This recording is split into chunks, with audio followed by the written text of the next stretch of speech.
Welcome to So Guided, a spiritual travel guide for the curious. Join us as we dive into the mystical, high-vibe ways we can connect to the universe and ourselves. We are trying anything and everything woo-woo. Whatever the result, mind-blowing, unbelievable, or hilarious, we promise to share in truth. Ready to explore? Suspend disbelief and let's discover the mysterious together.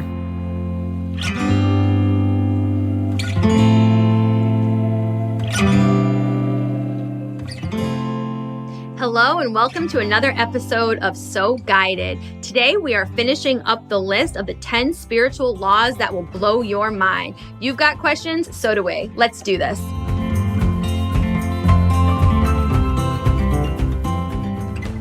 Hello everybody, this is Carissa. Hello, it's Jenny. Our new thing of introducing who we are so people know. We realized our voices sound a lot alike. And our minds were blown when we realized even sometimes our own friends didn't know who the stories were.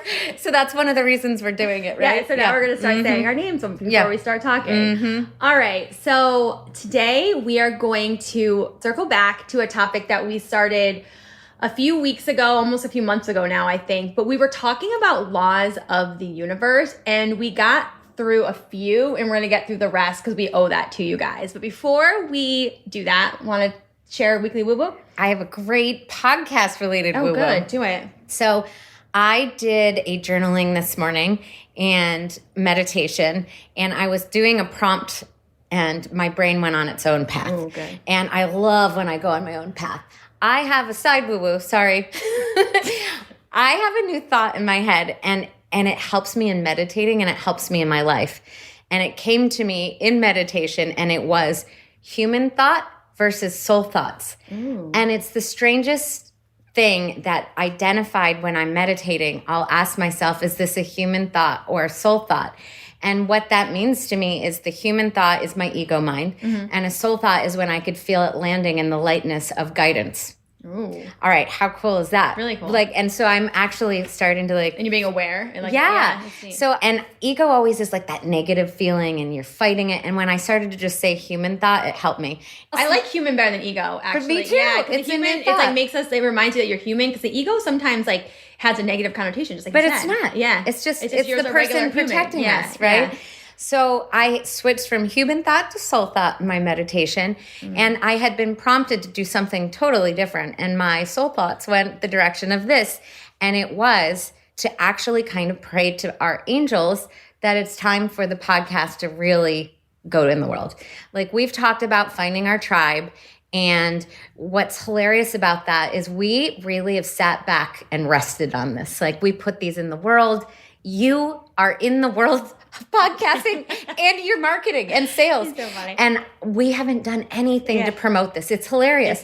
So anyway, in my actual meditation wasn't for me to do a thing. I just was really inspired to unite with spirit and say, we have the same goal here. We want people to awaken, and people who are curious, who are asking questions, we want them to not feel alone, and that's our tribe. And my meditation was really, really on this. So I was so into my meditation, I actually was running late to my Pilates this morning. So I run out the door, and I actually accidentally wore my slippers. That's how, from meditation to Pilates, I was on top of it. Okay. So background on Pilates, I've been doing this studio for 7 years. You've been going there for 7 years. Oh my God. The reason I say this is I have not told one person of my Pilates buds that we have a podcast. Not one. You and I are so weird. No. We don't tell anyone. We're like, please listen, but we don't tell anyone. But we don't tell anyone. So this is just kind of lays the groundwork of okay, I haven't told anyone. So I walk in with my slippers on accidentally, my fuzzy slippers, and a woman I've never seen in the studio ever from behind goes, "Are you Jenny Minns?" And I turn around ready to hear it's someone who knows me from Palm and Prep. Jenny does get this. Don't that's not fair ourselves. Jenny's a little celeb in the design world, so people know you. Well, I turn around, I'm like, oh, here we go, Palm and Prep. And I turn around, she goes, I was just talking to one of my best friends, and she was telling me about your podcast. Oh my God. Okay. She said, I am in shock right now because literally the whole conversation was, about signs, and like we were talking about this stuff, and she was like, oh, you have to hear Jenny's podcast, and it's all about this stuff. She said, we had this conversation like an hour ago, and here you are. So I was like her sign to listen to it. Oh my God. And she was my sign. It gets a teeny bit better because, so I go lay on the machine, and the whole workout, all I could think is, thank you, universe. Thank you so much. This was like one of my favorite signs ever because the timing of it and everything. And the fact that you were just thinking about it. Oh my God. So then the workout ends, and I'm like, that's it. No one else in the class heard her say this to me. So everyone's kind of talking about how good the class is. And in front of everybody, she says, so where should I start in your podcast? And I was like, I shouldn't have been, but I was mortified. Mortified. When you told me that, I cringed. I was like, oh God, I'm mortified for you. Oh my God, we're like secret podcasters. We're secret podcasters. So it's hilarious. Oh so God, it was like the universe was like, screw you, this is your coming out party, you asked for it. Oh my God, I love it. So everyone in the class, this is like, and people who I wouldn't think would be interesting, but the teacher was like, what? How do you have a podcast and you've never told anyone in the studio? And then multiple people were like, wait, what's your podcast about? And I'm like, oh. It was amazing. God, but the universe was like, here you go. But also, like, the clearing the blocks is, what is that? We love this shit. Oh my Why God. am I so afraid to tell people? I literally was shaking. Like, when people were like, what's it about? And then they're like, oh, did you just start? And I go, no, it's been on for 2 years. Oh my God. Okay. So, dude, that is such a good woo-woo. Thank you. I needed that one. That is so good. And it's funny. It's so good. I'm getting so close to almost telling people too. So, yeah. No, I am. I've been doing more and more. I just had the coming out party. We just need to. We just need to. Okay. And I told you, I went on lunch recently with someone and said it was one of the first things I said to somebody. So it's getting out there. That's such a good one. Okay. So mine's so different, but so cute. Good. So I have a cute woo-woo.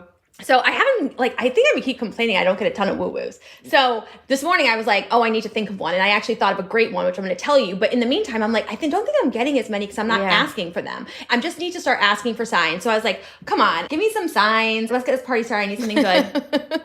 And as I was getting ready to come over here, I was actually, I'm going to wear, for some reason I felt drawn to wear a necklace that my grandma gave me. And obviously I talk about my grandma a lot, but I don't always wear a necklace. But today I was like, all right, I'm going to wear my grandma's necklace. Maybe I'm wearing it right now. I'm like, maybe this will give me a sign. And then I'm like, okay. And I kind of talked to her. I was like, oh, grandma, give me a sign. And so then I was like, I should pull a card. Let's get some back into the Oracle deck. So I go to my cards, pull a card. And the card I get is the grandmothers.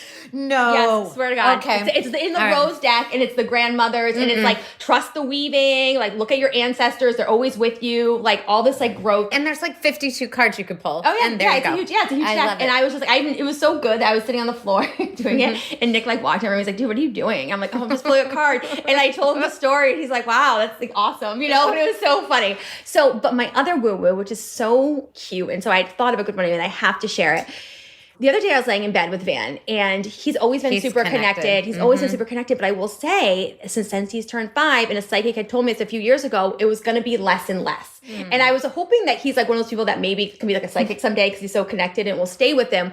But like he doesn't find as many feathers, he doesn't talk about stuff as much, but once in a while, like he still brings it up. And so I like grasp onto it. And we were laying in bed, and he all of a sudden was like, Mommy, do you know I almost died last year? And I was like, whoa, what? I'm like, what are you talking? I'm like, no, you didn't. He's like, yeah. He's like, there was a rainstorm and we were looking at the rain, and then I walked past the porch and like there was lightning all of a sudden. And he's like, and Daddy came out and got me because there was lightning. He's like, but it didn't hit me, but it could have hit me because it was super close. And I was like, oh my God. I'm like, that's so scary. And I'm like, thank God you were okay. And he was like, yeah. And I was like, oh, your angels must have been like protecting you. Yeah. He's like, yeah, they were. He's like, when you talk to your angels, can they like always hear you? Yes, honey. I'm like, they can always hear you. And he's like, even if like they have like headphones on, could they still hear you? Yeah. I'm like, they can hear you for like, and they can hear with headphones. I'm like, honey, they can even hear you when you talk to them in your head. And he looks at me, is like, yeah, obviously, that's how I talk to them all the time. And he looked at me like deadpan, like I'm like so dumb. Like, like obviously, I'm like, that's the main way of like, yeah. And he's like, yeah, obviously. He's like, that's how I talk to them all the time. I'm wondering if they can hear me when I'm like regular voice with headphones. And I'm like, oh my God. I'm like, so you do? He's like, yeah. He's like, that's how we have conversations. I love and it. it's like, and it was the most innocent, but also like the most like, he looked at me. I was like, oh my God, this kid, he's still talking to them. He's like, yeah, that's how we talk all the time is in my head. Love that And he's like, that's how they talk. And it was literally, I'm like, oh my God, I'm so reminded he's still connected. He's still having these conversations. It was the best. And I was like, that's a nugget. And he's like, it was such a nugget. It was such a reminding. And I was like, he's still talking to them. And it's like, we talk about all the time, like, is it our imagination when we're having these conversations? He's like, no. And he wasn't like, oh, it's me telling me, you know, all the questions that we have as a 5-year-old. He's like, yeah, obviously I talk to them all the time in my head. Like, that's how we talk. The kid awesome. Filter it's the best because it's off. It was so good. That's it. There's no question. Yeah. He was like, dumb mom. He's like, he literally goes, everybody knows that. Like, it's like, so cute. Like, everyone knows you can talk in your head. Everybody knows that. I love it. It was so cute. So that was my woo-woo, and it was a good reminder. Oh my God. So many good woo-woos. Okay.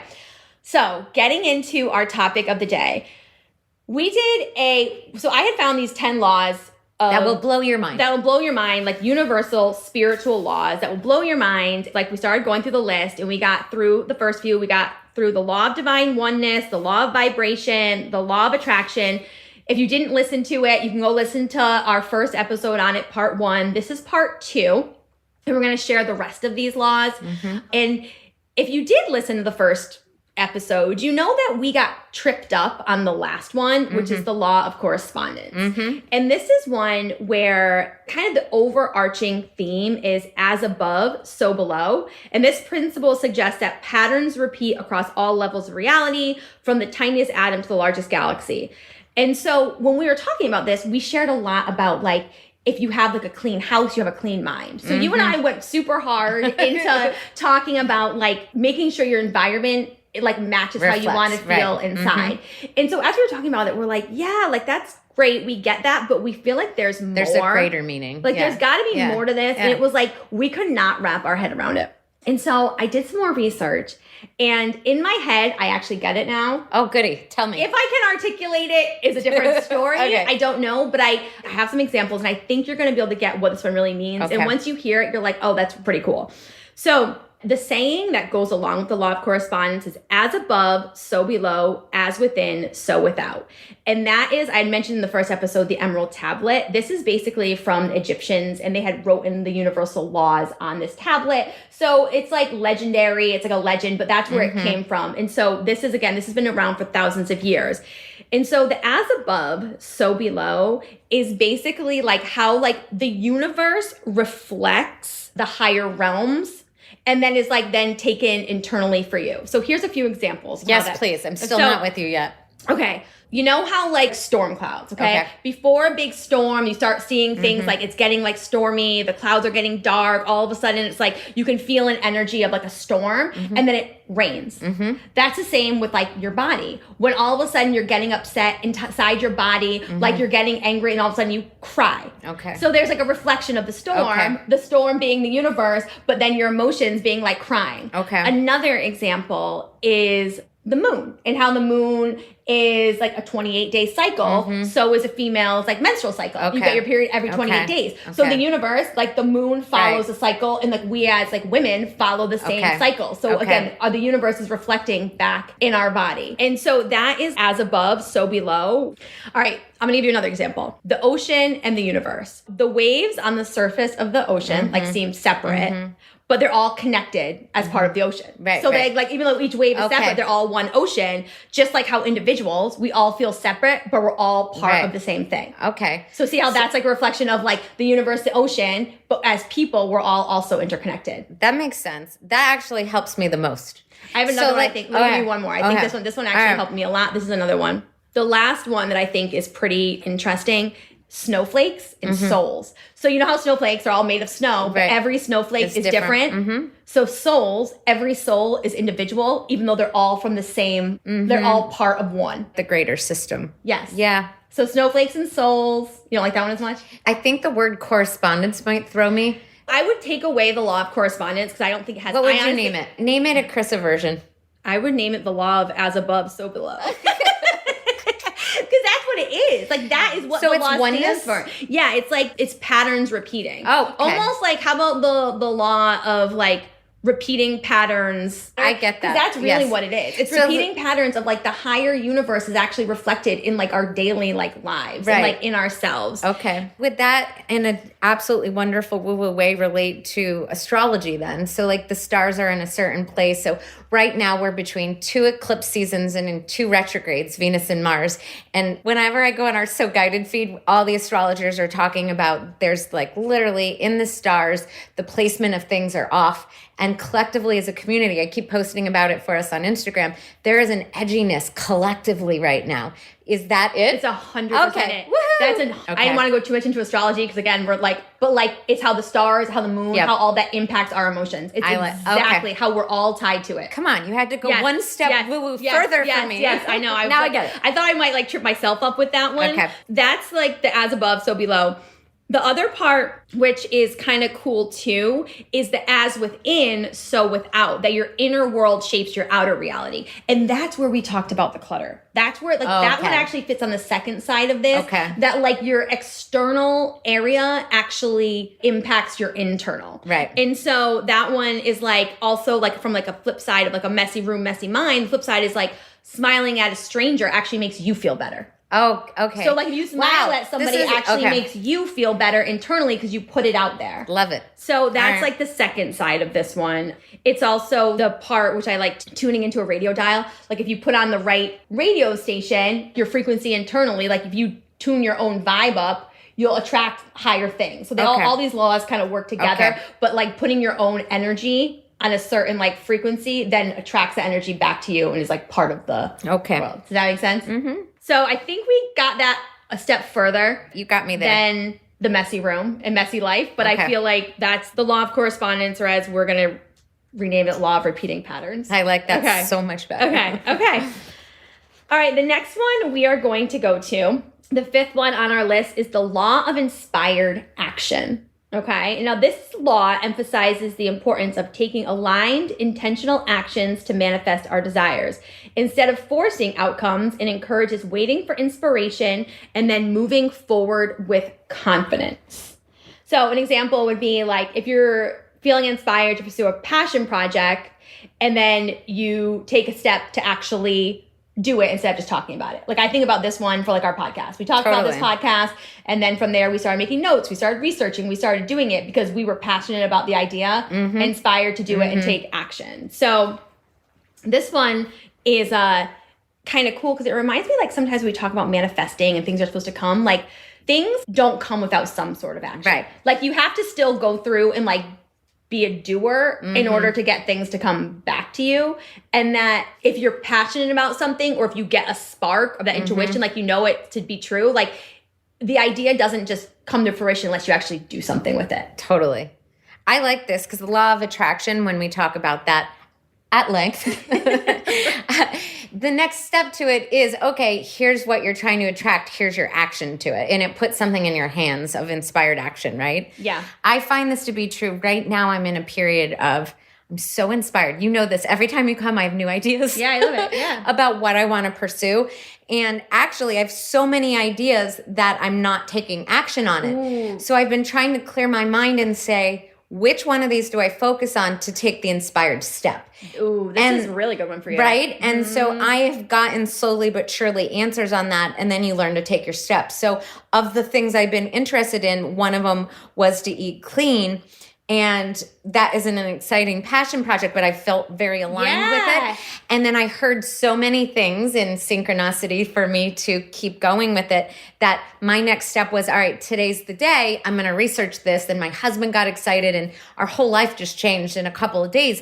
But if I went from just research or thought, this would have just been something in the back of my mind forever. I love it. Well, if you weren't inspired by it, like you were seriously inspired by it, and so you did the action, which I love that. And you weren't like, it's an idea. Like sometimes we force ourselves into things that we're not super into because we feel like we should, or we, like we're supposed to.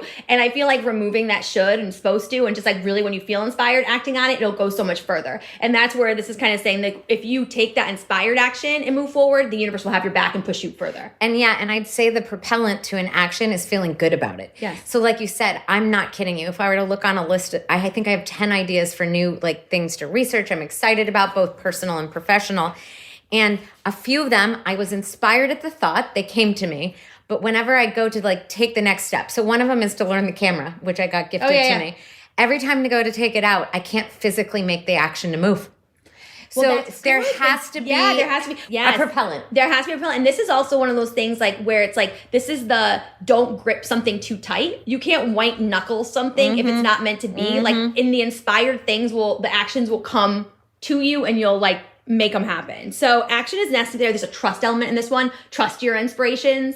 Like one of the practices, which you already do, which is good, and you're doing this with your ideas, is to keep a journal of moments when you feel that spark of inspiration, and then you take immediate action on those items. And so if you when you feel a spark, do it. Don't wait. It might, because you might lose the spark too. Totally. A little tidbit which I like, which I feel like everyone's heard this, but like many successful entrepreneurs credit their intuition as a guiding force in their journeys.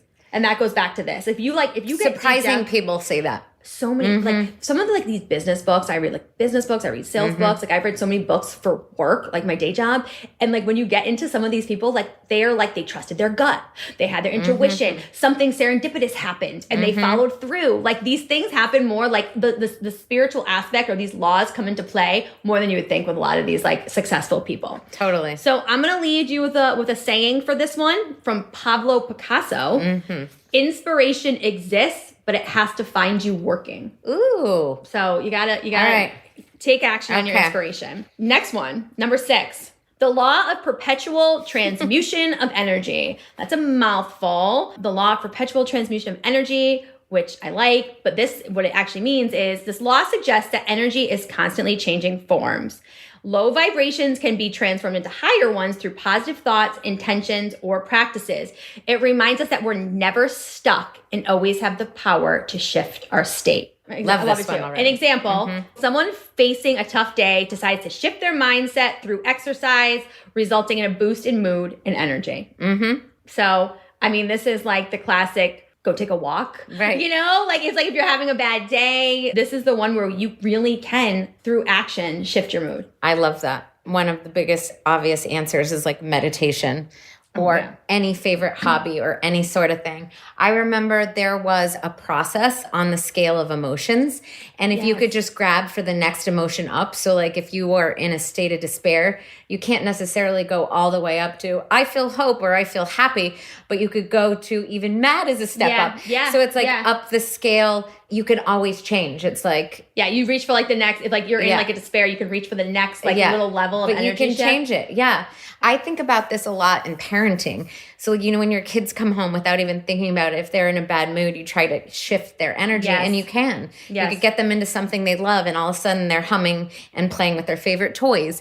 I think this is more everyday practice that we do as humans innately all the time. Yes, I agree. But very cool to just on a basic level acknowledge, wait, I have the power to change this mood for the better. Yes. Any day. Yes. At any time. Well, and you know what it reminded me of? Remember when we went to that witch retreat? And we have an episode on it, guys. If you didn't hear it, it's ridiculous. Hilarious. But we ended up going to this witch retreat. And one of the things they made us do when we first got there was like dance around and like shake our bodies like really intensely. And like I think we got there, everyone was kind of like nervous. Then you're like shaking and like we're like doing all these like dancing. And honestly, the difference you feel of just moving your body and like moving the energy around, like that nervous energy when we first got there, I felt like it was like we were in a different world. And I think haven't done that since. But what I saw as an example of like something you can do when you feel low energy is a quick activity, do some dancing. Like it really does change how you feel. Absolutely. So I'll give you a quote that I love this tidbit too.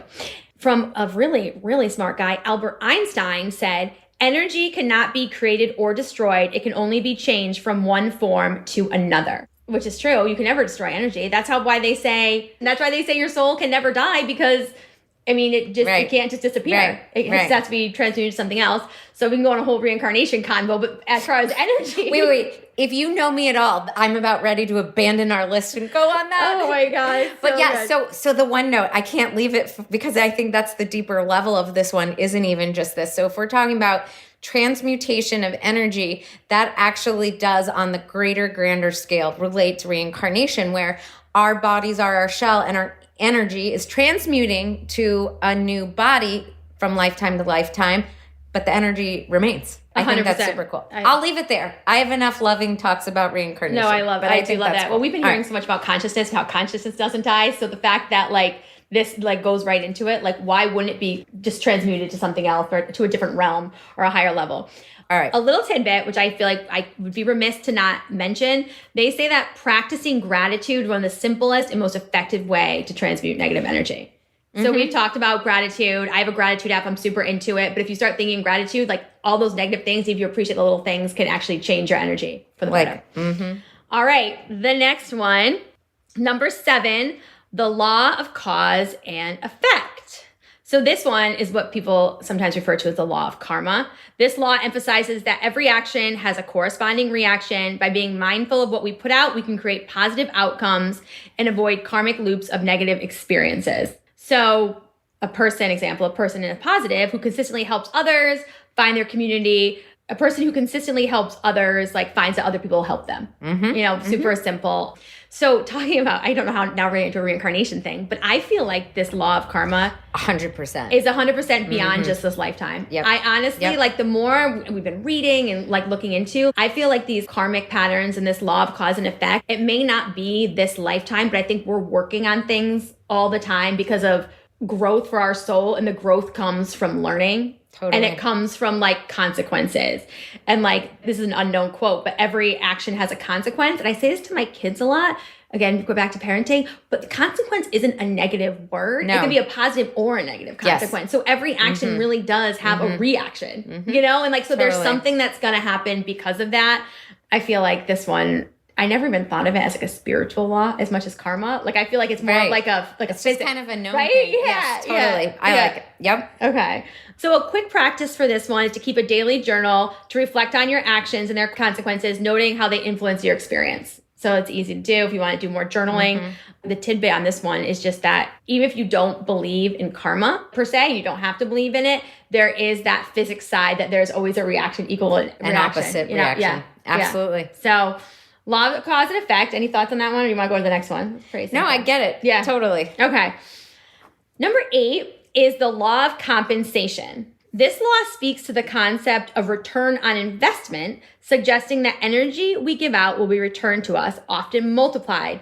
It is closely linked to acts of kindness, service, and generosity. So we just had a conversation about money and how money has an energy, and how one of the challenges we gave ourselves was to, when you're like thinking about somebody, you want to buy somebody a gift, or like you're thinking of like a way to like be generous or give to charity. And sometimes we hold back. So like, oh, we don't want to like spend money, or should we do this? And we challenged ourselves to like, just do it, to put it out there. And the reason we were saying that is because we know it'll come back to us multiplied. Maybe it's not in the form of money, but it'll be in the form of like a good feeling of like positive thoughts. So when I saw this, it reminded me so much of that conversation. Very much. And how we're like, seriously, the more you put out in a good way, and like the more you're like, even like generous with your time and skills, I like that. It can come back. It doesn't have to be monetary money. It's really about giving and charity. Yeah, I totally get that.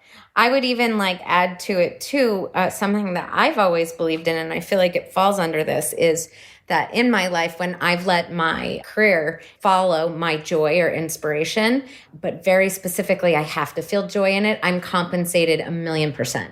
So if I were to randomly start like a concrete company and go to sell it, even though I've been successful in other things, there's no joy on that time investment. So for me, joy is my gift. You know, like design, like when I really like feel loving towards a client and I've really put myself in a loving spot and I'm inspired by it, I know that what I'm creating for them is going to give to them, it's going to give back, and also to me, right? Like, so anyway, I think that works too for finding your career, is that joy is backing it. Well, and I like the joy as a currency. I like joy. You know, like I like it instead of just like having money always be like the talk track, but return on investment can be return on joy, return on good feelings. We have a book that we got when like the twins were like in kindergarten, and it was about like filling a bucket. Yep. And as you compliment people, like your own bucket gets filled. And as you like spread love, you fill a bucket. And if you're like mean or like negative, like it actually empties your own bucket.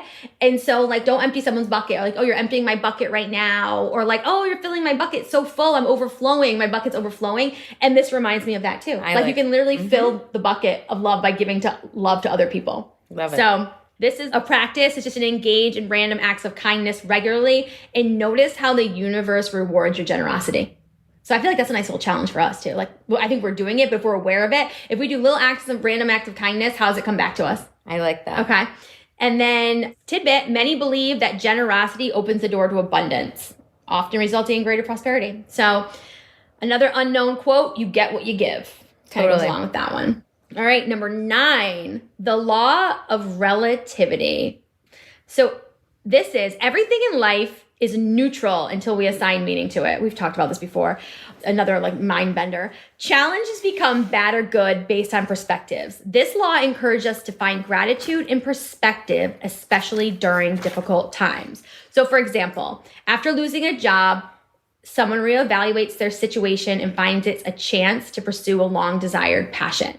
So originally, you know, if you were to lose a job, like this is awful, this is bad, this is like terrible. And of course there's hard things to it. But instead of like focusing on that, kind of having that perspective shift and looking and having gratitude around how that might in the future help you. Totally. So this is kind of like going down a rabbit hole a little bit. But the law of relativity is how, as humans, I feel like we tend to assign good or bad to everything in our life. And like, if there's more of like you basically have your own ability to decide if it's good or bad. And like your perspective can help shape that.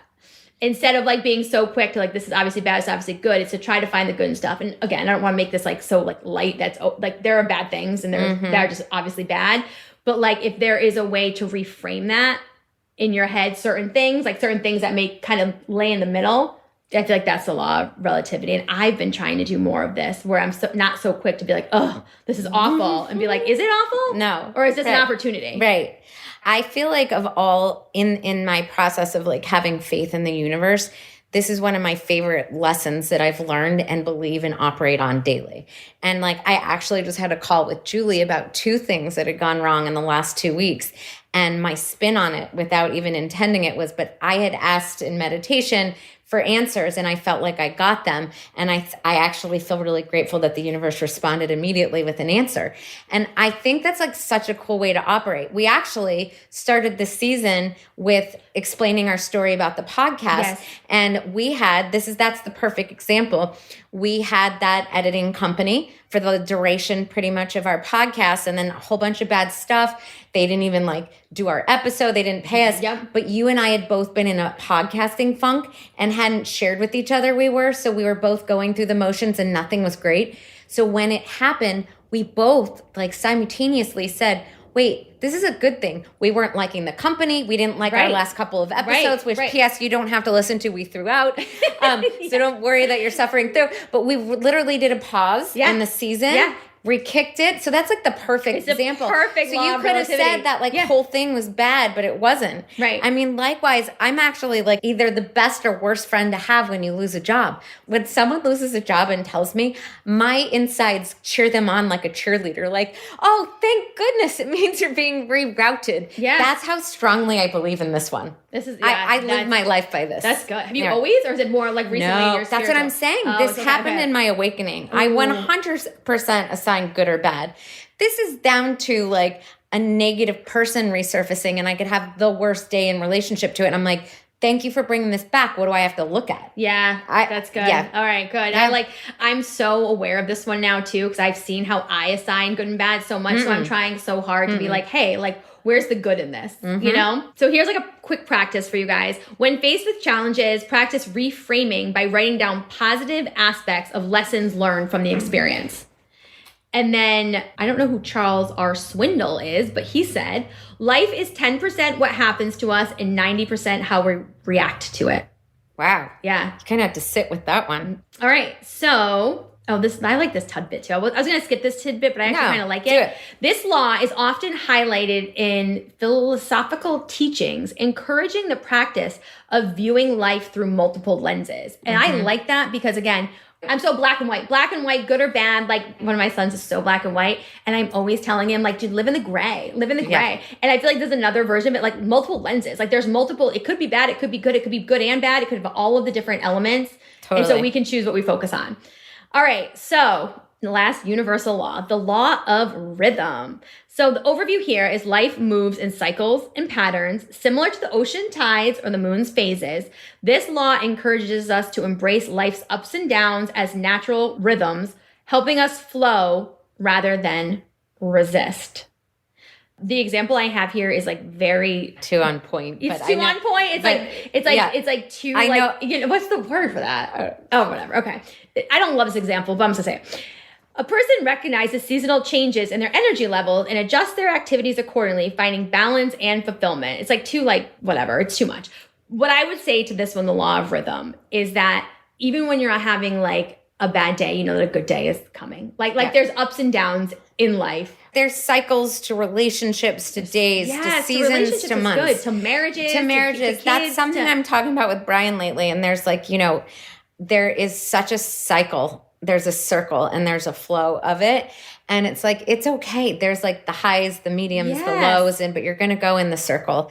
And you have to the more you just flow with it. And hey, I'm going to even throw in law of relativity. Instead of being like, oh no, I'm coloring this bad. That's just the rhythm of life.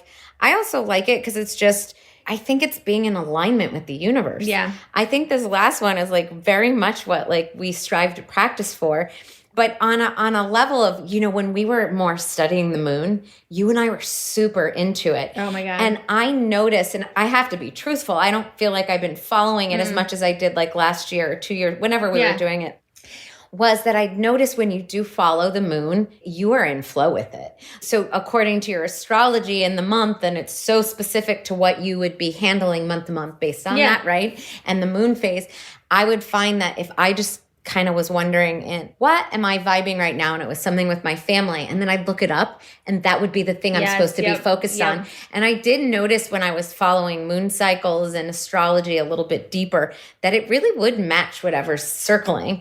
But one thing I could tell you on a greater scale that I've popped out, I have realized collectively, and I have enough journals that I went back to look at it. I identified a cycle in my life that my New Year of ideas isn't in January. Mine's closer between New Year's and the spring equinox. And that every year of my life, my ideas for my passion projects like the podcast, every business I've created, they all come in this new quiet, and it's all right before spring equinox.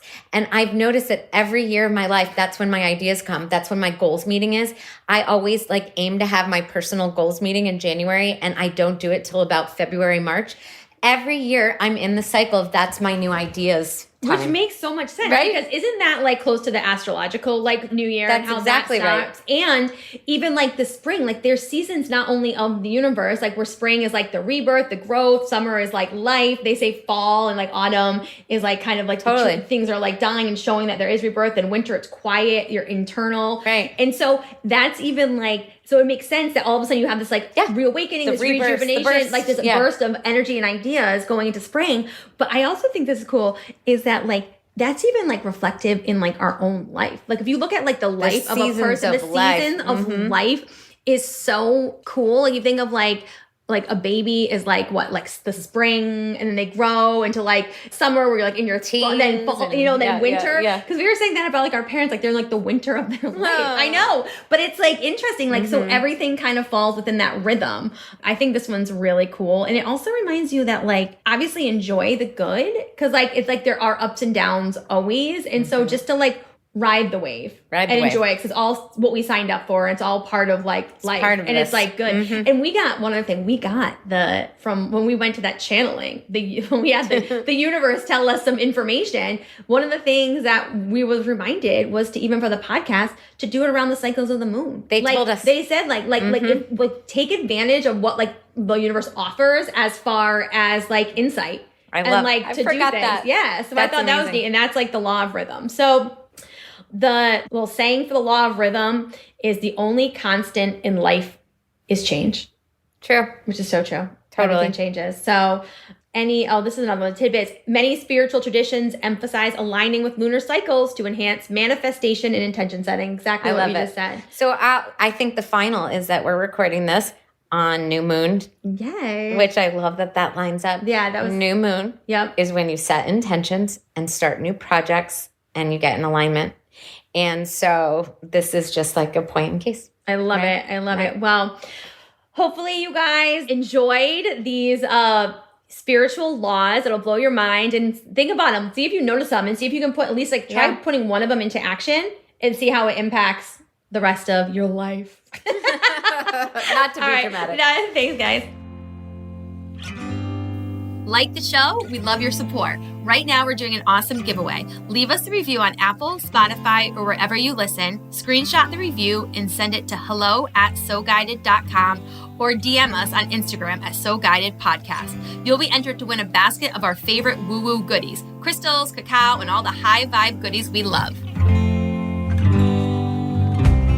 Thank you for listening. We've loved being your spiritual travel guides and hope this made you feel more connected. Please leave a review on Apple Podcasts or your favorite podcast player. Your reviews help us create the guide that you are looking for. We'd also love to hear your stories. You could follow and share your experiences with us on Instagram at So Guided Podcast. Your story might just be our next weekly woo-woo. Join us again next week as we continue to dig deeper into the universe. And remember, stay curious, ask the questions. You are so guided.